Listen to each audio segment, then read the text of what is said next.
حضور علیہ الصلوۃ والسلام نے صدقے کے بڑے فضائل بتائے. فرمایا کہ اپنے بیماروں کی دوا کرو صدقے سے، یعنی آدمی بیمار ہے صدقہ دو، انشاءاللہ اللہ تعالیٰ شفا دے. اور فرمایا کہ الصدقۃ تسد 70 بابا من السوء، صدقہ جو ہے 70 برائی کے دروازے بند کر دیتا ہے. برائی آ رہی ہے، بیماری آ رہی ہے، نقصان آ رہا ہے، آپ نے صدقہ دیا وہ بند ہو گیا. ہمیں سمجھ نہیں آتی لیکن اللہ کا نظام ہے جو چل رہا ہے. اور قیامت میں آپ کو پتا ہے قیامت کا دن، سورج سر کے اوپر لوگ پسینے میں ڈوبے ہیں، کوئی ابل رہے ہیں، سارے لوگ حضرت آدم علیہ السلام، پھر حضرت نوح علیہ السلام، پھر حضرت ابراہیم علیہ السلام، پھر حضرت عیسیٰ علیہ السلام، پھر حضور پاک کے پاس آئیں گے. حضرت اس مصیبت سے جان چھوٹے، جو ہونا ہے ہو جائے. اس دن جن لوگوں نے صدقہ دیا ہوگا وہ 50,000 سال کا ایک دن ہے. جن لوگوں نے صدقہ دیا ہوگا صدقہ،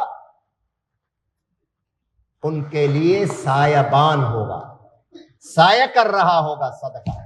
اور دوسری حدیث، سبعۃ یظلھم اللہ فی ظلہ یوم لا ظل الا ظلہ، رجل تصدق بصدقۃ فاخفاها حتى لا تعلم شماله ما تنفق يمينه. 7 قسم کے خوش نصیب اللہ کے خصوصی سائے میں ہوں گے، عرش کے سائے میں ہوں گے قیامت کے دن. اس میں وہ خوش نصیب بھی ہے جس نے صدقہ دیا، دائیں ہاتھ سے دیا اور بائیں ہاتھ کو پتا نہیں چلا. تو صدقہ دینے کی عادت ڈالو. بے شک کم ہے، کم میں سے کم دو. اللہ نے یہ نہیں کہا کہ تم زیادہ دو. حضور صلی اللہ علیہ وسلم نے جو مثال دی ہے، ایک کھجور کے برابر تو کوئی دے سکتا ہے نا، 1 ریال تو دے سکتا ہے، لیکن صدق کے دل سے دو، اللہ تعالیٰ اس کی پرورش کرتا ہے.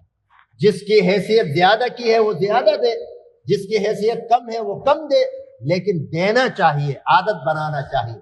مہینے کے آخر میں تنخواہ آتی ہے، اس میں سے 100 الگ کرو. اپنے محلے، اپنے رشتہ دار، اپنے اڑوس پڑوس میں غریب کوئی بیوہ ہو، کوئی مسکین ہو، کوئی محتاج ہو، کوئی بیمار ہو، اس کو چپکے سے بھیج دو. انشاءاللہ یہ آپ کا صدقہ اللہ تعالیٰ قبول فرمائیں گے. ایسا نہ ہو کہ ہم جمع کرتے رہیں، جمع کرتے رہیں، جمع کرتے رہیں اور آخر میں اچانک موت آ گئی تو یار وہ جو جمع کیا تھا لاؤ صدقہ کرو، اب نہیں ہو.